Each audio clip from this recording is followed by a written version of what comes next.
Chapter 15. The Forbidden Forest. Things couldn't have been worse. Filch took them down to Professor McGonagall's study on the first floor, where they sat and waited without saying a word to each other. Hermione was trembling. Excuses, alibis and wild cover-up stories chased each other around Harry's brain, each more feeble than the last. He couldn't see how they were going to get out of trouble this time. They were cornered. How could they have been so stupid as to forget the cloak? There was no reason on earth that Professor McGonagall would accept for their being out of bed and creeping around the school in the dead of night, let alone being up the tallest astronomy tower, which was out of bounds except for classes. Add Norbert and the invisibility cloak and they might as well be packing their bags already. Had Harry thought that things couldn't have been worse? He was wrong. When Professor McGonagall appeared, she was leading Neville. "Harry!" Neville burst out, the moment he saw the other two. "I was trying to find you to warn you. I heard Malfoy saying he was going to catch you. He said you had a drag." Harry shook his head violently to shut Neville up, but Professor McGonagall had seen. She looked more likely to breathe fire than Norbert as she towered over the three of them. "I would never have believed it of any of you. Mr. Filch says you were up the astronomy tower. It's 1 o'clock in the morning. Explain yourselves." It was the first time Hermione had ever failed to answer a teacher's question. She was staring at her slippers, as still as a statue. "I think I've got a good idea of what's been going on," said Professor McGonagall. "It doesn't take a genius to work it out. You fed Draco Malfoy some cock and bull story about a dragon, trying to get him out of bed and into trouble. I've already caught him. I suppose you think it's funny that Longbottom here heard the story and believed it, too?" Harry caught Neville's eye and tried to tell him without words that this wasn't true, because Neville was looking stunned and hurt. Poor, blundering Neville. Harry knew what it must have cost him to try and find them in the dark, to warn them. "I'm disgusted," said Professor McGonagall. 4 students out of bed in one night. I've never heard of such a thing before. You, Miss Granger, I thought you had more sense. As for you, Mr. Potter, I thought Gryffindor meant more to you than this. All 3 of you will receive detentions. Yes, you too, Mr. Longbottom. Nothing gives you the right to walk around school at night, especially these days. It's very dangerous, and 50 points will be taken from Gryffindor." 50? Harry gasped. They would lose the lead he'd won in the last Quidditch match. 50 points each, said Professor McGonagall, breathing heavily through her long pointed nose. "Professor, please dash." "You can't dash." "Don't tell me what I can and can't do, Potter. Now get back to bed, all of you. I've never been more ashamed of Gryffindor students. 150 points lost. That put Gryffindor in last place. In one night, they'd ruined any chance Gryffindor had had for the House Cup. Harry felt as though the bottom had dropped out of his stomach. How could they ever make up for this? Harry didn't sleep all night. He could hear Neville sobbing into his pillow for what seemed like hours. Harry couldn't think of anything to say to comfort him. He knew Neville, like himself, was dreading the dawn.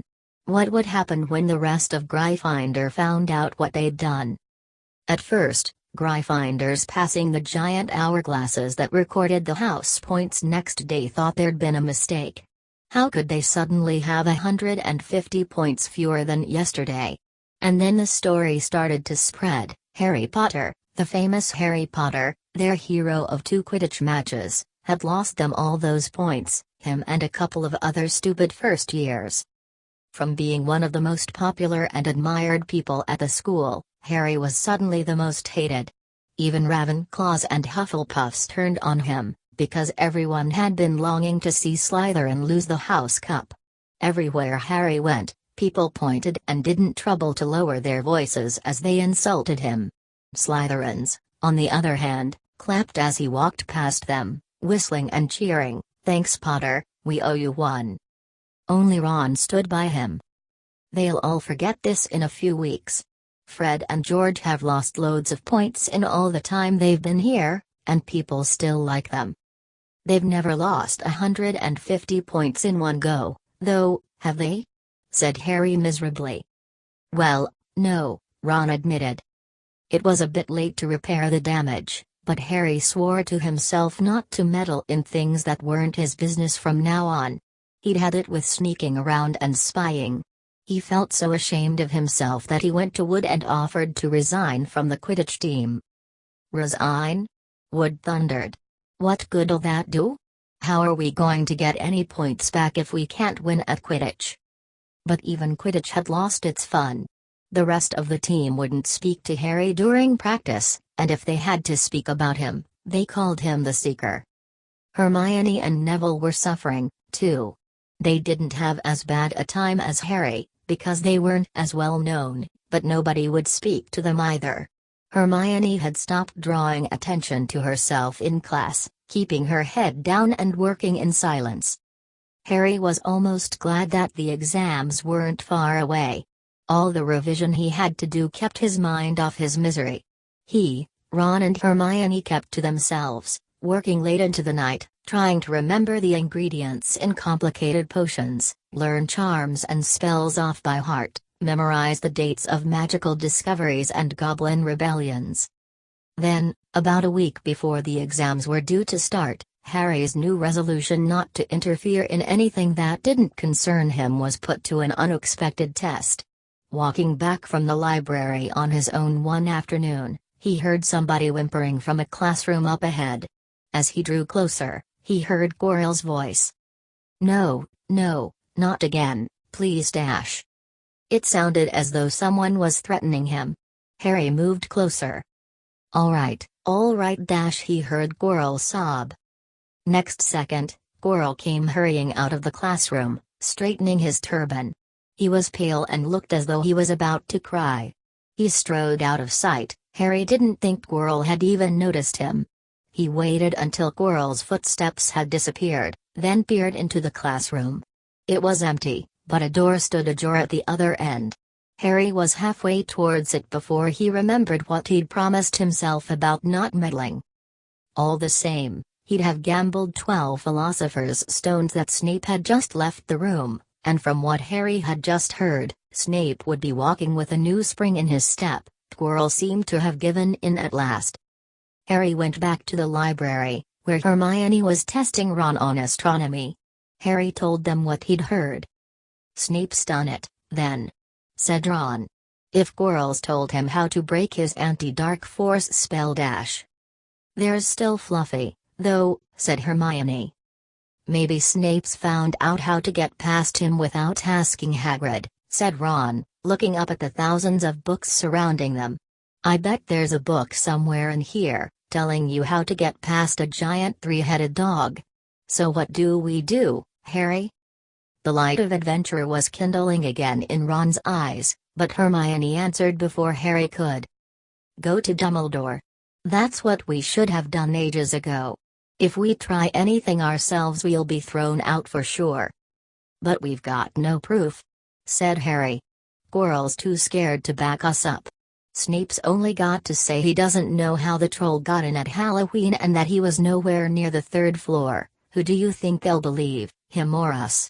It's not exactly a secret we hate him. Dumbledore'll think we made it up to get him sacked. Filch wouldn't help us if his life depended on it. He's too friendly with Snape, and the more students get thrown out, the better, he'll think. And don't forget, we're not supposed to know about a stone or Fluffy. That'll take a lot of explaining. Hermione looked convinced, but Ron didn't. If we just do a bit of poking around dash. No, said Harry flatly, we've done enough poking around. He pulled a map of Jupiter towards him and started to learn the names of its moons. The following morning, notes were delivered to Harry, Hermione and Neville at the breakfast table. They were all the same. Your detention will take place at 11 o'clock tonight. Meet Mr. Filch in the entrance hall. Professor McGonagall. Harry had forgotten they still had detentions to do in the furor over the points they'd lost. He half expected Hermione to complain that this was a whole night of revision lost, but she didn't say a word. Like Harry, She felt they deserved what they'd got. At 11 o'clock that night they said goodbye to Ron in the common room and went down to the entrance hall with Neville. Filch was already there, and so was Malfoy. Harry had also forgotten that Malfoy had got a detention, too. "Follow me," said Filch, lighting a lamp and leading them outside. "I bet you'll think twice about breaking a school rule again, won't you, eh?" he continued, leering at them. "Oh yes, hard work and pain are the best teachers if you ask me. It's just a pity they let the old punishments die out, hang you by your wrists from the ceiling for a few days. I've got the chains still in my office, keep 'em well oiled in case they're ever needed. Right, off we go, and don't think of running off, now, it'll be worse for you if you do." They marched off across the dark grounds. Neville kept sniffing. Harry wondered what their punishment was going to be. It must be something really horrible, or Filch wouldn't be sounding so delighted. The moon was bright, but clouds scudding across it kept throwing them into darkness. Ahead, Harry could see the lighted windows of Hagrid's hut. Then they heard a distant shout. "Is that you, Filch? Hurry up, I want her get started." Harry's heart rose. If they were going to be working with Hagrid it wouldn't be so bad. His relief must have showed in his face, because Filch said, "I suppose you think you'll be enjoying yourself with that oaf? Well, think again, boy, it's into the forest you're going and I'm much mistaken if you'll all come out in one piece." At this, Neville let out a little moan and Malfoy stopped dead in his tracks. "The forest?" he repeated, and he didn't sound quite as cool as usual. "We can't go in there at night, there's all sorts of things in there, werewolves, I heard." Neville clutched the sleeve of Harry's robe and made a choking noise. "That's your lookout, isn't it?" said Filch, his voice cracking with glee. "Should have thought of them werewolves before you got in trouble, shouldn't you?" Hagrid came striding towards them out of the dark, Fang at his heel. He was carrying his large crossbow, and a quiver of arrows hung over his shoulder. "About time," he said. "I've been waitin' for half an hour already. All right, Harry, Hermione?" "I shouldn't be too friendly to them, Hagrid," said Filch coldly. "They're here to be punished, after all." "That's why you're late, is it?" said Hagrid, frowning at Filch. "Been lecturing them, eh? 'S not your place to do that. You've done your bit, I'll take over from here." "I'll be back at dawn," said Filch, "for what's left of them," he added nastily, and he turned and started back towards the castle, his lamp bobbing away in the darkness. Malfoy now turned to Hagrid. "I'm not going in that forest," he said, and Harry was pleased to hear the note of panic in his voice. "Yea, or if ye want ter stay at Hogwarts," said Hagrid fiercely. "Ye've done wrong and now ye've got ter pay for it." "But this is servant stuff, it's not for students to do. I thought we'd be writing lines or something. If my father knew I was doing this, he'd dash tell yer that's how it is at Hogwarts," Hagrid growled. "Writin' lines? What good's that ter anyone? Ye'll do summat useful or ye'll get out. If ye think your father'd rather you were expelled, then get back off ter the castle and pack. Go on." Malfoy didn't move. He looked at Hagrid furiously but then dropped his gaze. "Right then," said Hagrid, "now, listen carefully, 'cause it's dangerous what we're gonna do tonight and I don't want no one talking risks. Follow me over here a moment." He led them to the very edge of the forest. Holding his lamp up high he pointed down a narrow, winding earth track that disappeared into the thick black trees. A light breeze lifted their hair as they looked into the forest. "Look there," said Hagrid, "see that stuff shining on the ground? Silvery stuff? That's unicorn blood. There's a unicorn in there been hurt badly by summit. This is the second time in a week. I found one dead last Wednesday. We're gonna try and find the poor thing. We might have to put it out of its misery." "And what if whatever hurt the unicorn finds us first?" said Malfoy, unable to keep the fear out of his voice. "There's nothing that lives in the forest that'll hurt ye if you're with me or Fang," said Hagrid. "And keep ter the path, Right, now, we're gonna split into two parties and follow the trail in different directions. There's blood all over the place, it must have been staggering around since last night at least. I want Fang, said Malfoy quickly, looking at Fang's long teeth. Alright, but I warn ye, he's a coward, said Hagrid. So me, Harry and Hermione'll go one way and Draco, Neville and Fang'll go the other. Now, if any of us finds the unicorn, we'll send up green sparks, right? Get your wands out and practice now, that's it, and if anyone gets in trouble, send up red sparks, and we'll all come and find ye, so, be careful, let's go. The forest was black and silent. A little way into it they reached a fork in the earth path and Harry, Hermione and Hagrid took the left path while Malfoy, Neville and Fang took the right. They walked in silence, their eyes on the ground. Every now and then a ray of moonlight through the branches above lit a spot of silver-blue blood on the fallen leaves. Harry saw that Hagrid looked very worried. Could a werewolf be killing the unicorns? Harry asked. Not fast enough, said Hagrid. It's not easy to catch a unicorn, they're powerful magic creatures. I never knew one to be hurt before. They walked past a mossy tree stump. Harry could hear running water. There must be a stream somewhere close by. There were still spots of unicorn blood here and there along the winding path. You all right, Hermione? Hagrid whispered. Don't worry, it can't have gone far if it's this badly hurt and then we'll be able to get behind that tree.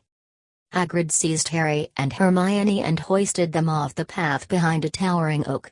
He pulled out an arrow and fitted it into his crossbow, raising it, ready to fire. The three of them listened. Something was slithering over dead leaves nearby, it sounded like a cloak trailing along the ground. Hagrid was squinting up the dark path, but after a few seconds, the sound faded away. I knew it, he murmured.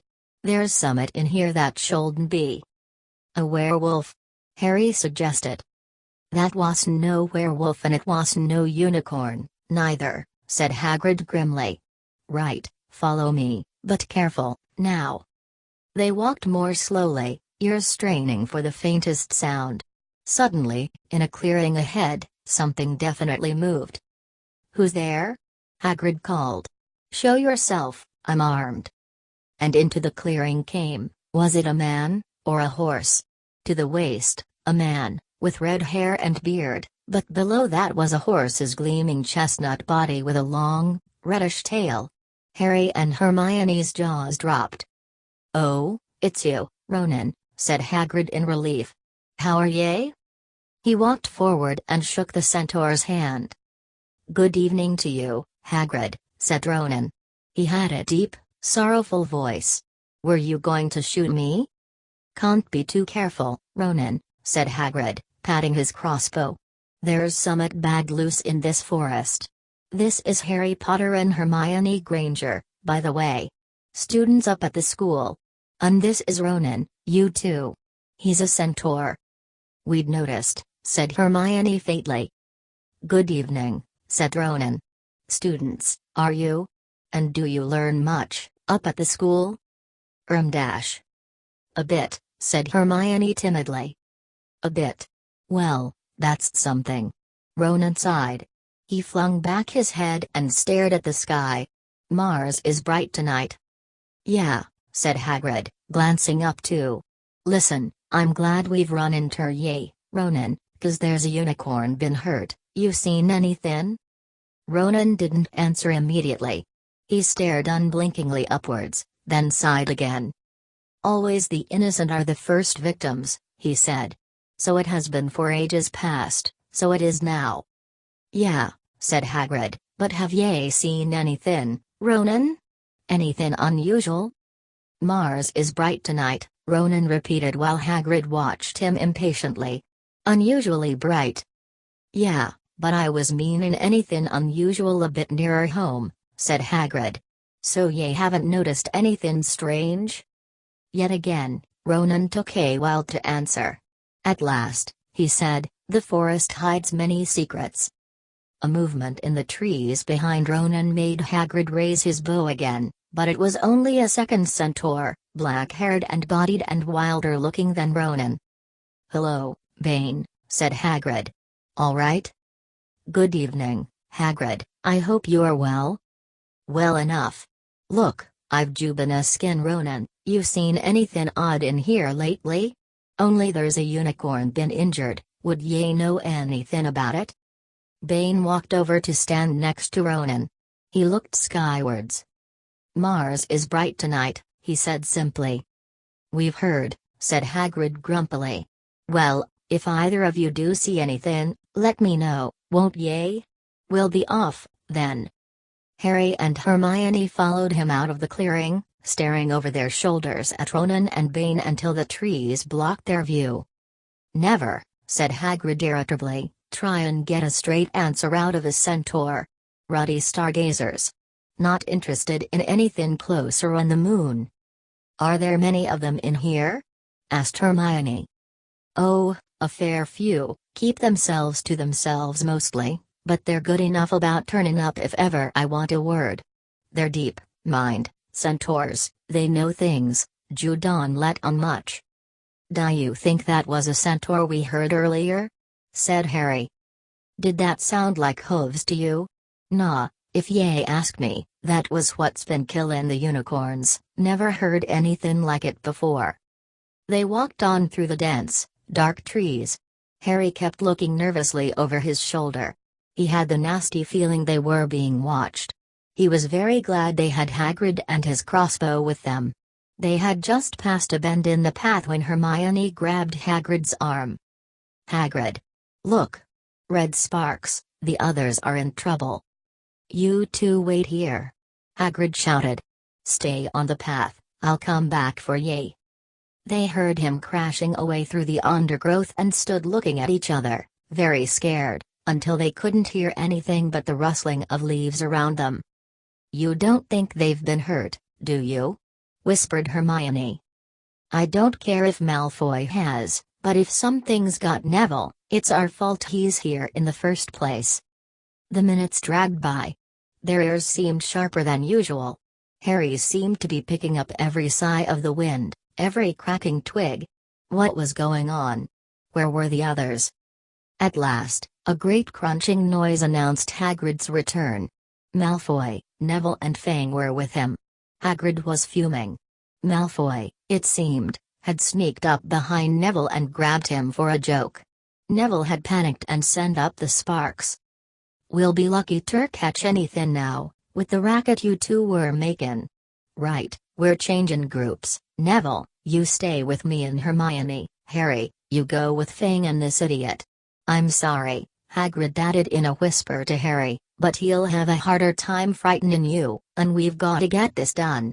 So Harry set off into the heart of the forest with Malfoy and Fang. They walked for nearly half an hour, deeper and deeper into the forest, until the path became almost impossible to follow because the trees were so thick.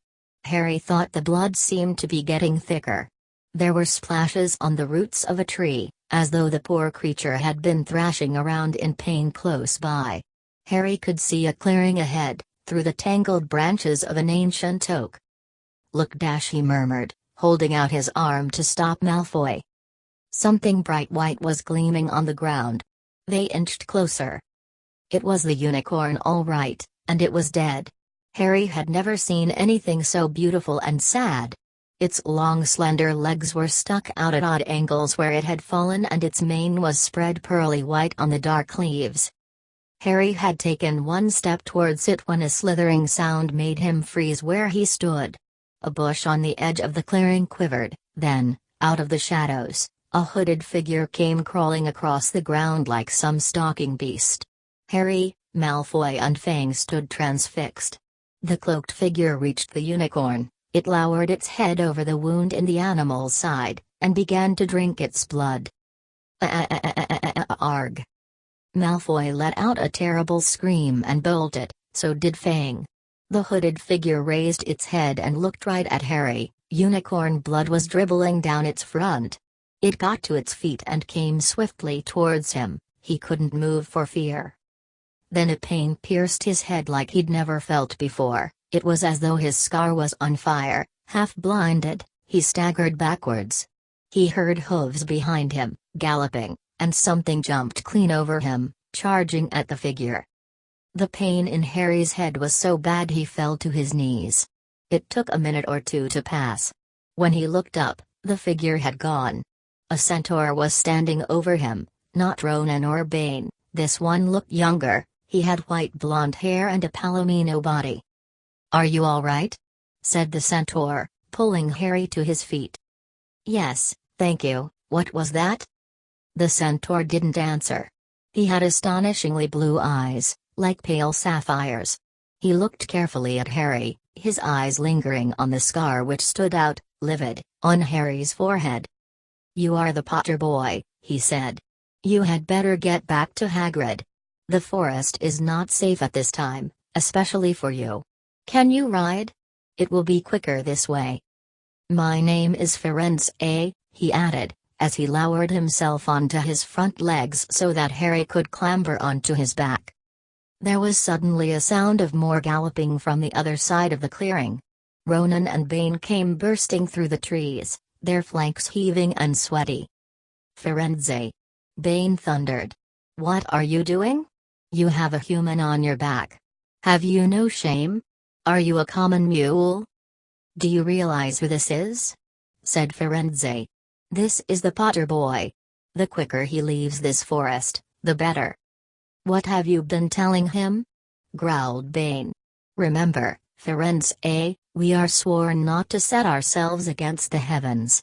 Have we not read what is to come in the movements of the planets?" Ronan pawed the ground nervously.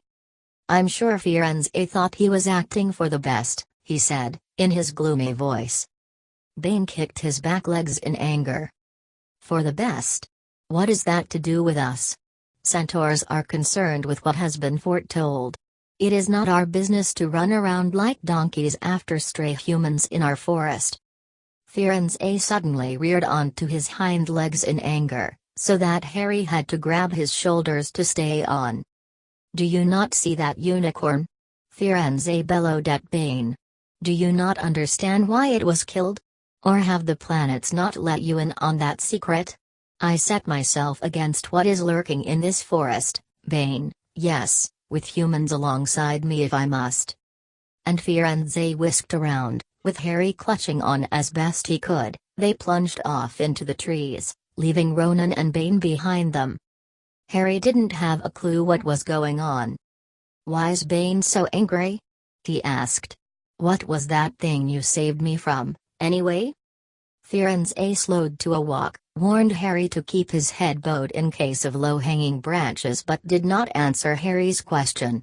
They made their way through the trees in silence for so long that Harry thought Firenze didn't want to talk to him anymore. They were passing through a particularly dense patch of trees, however, when Firenze suddenly stopped.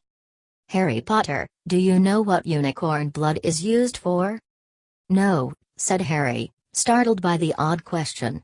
"We've only used the horn and tail hair in potions." "That is because it is a monstrous thing to slay a unicorn," said Firenze.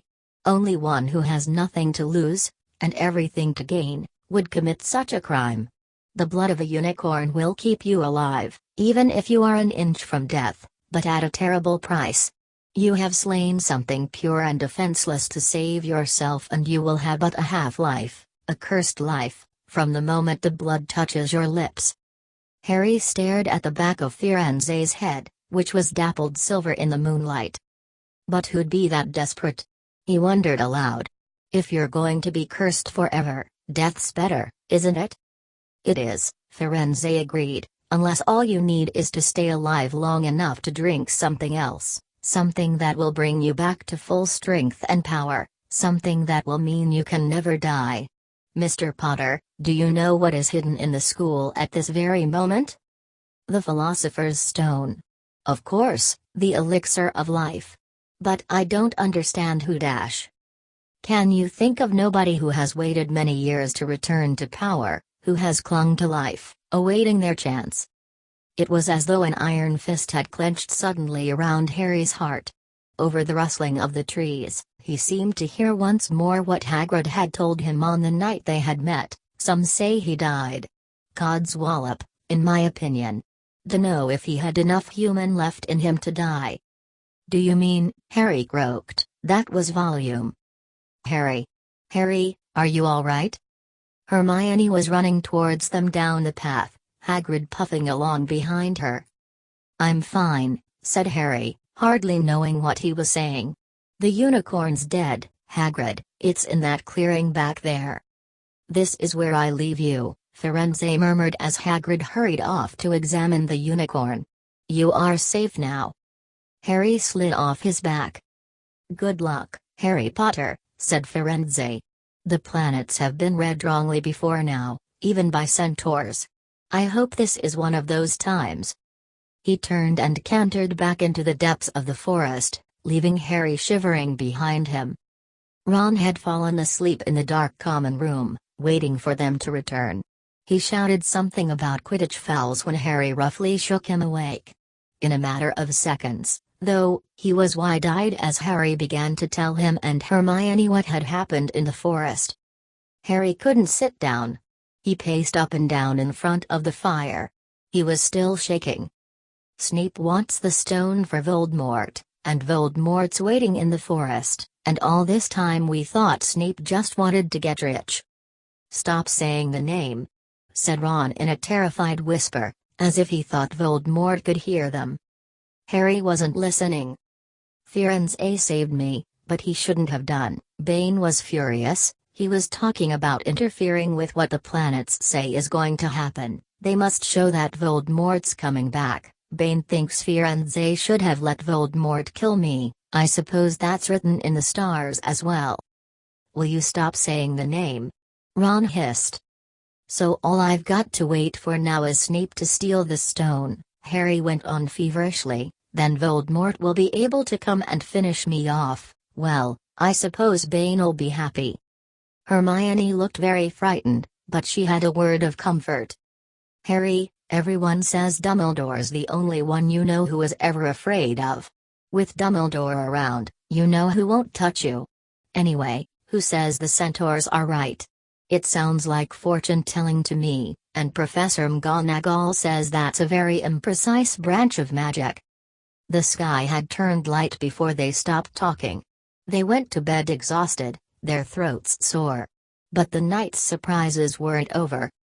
When Harry pulled back his sheets, he found his invisibility cloak folded neatly underneath them. There was a note pinned to it. Just in case.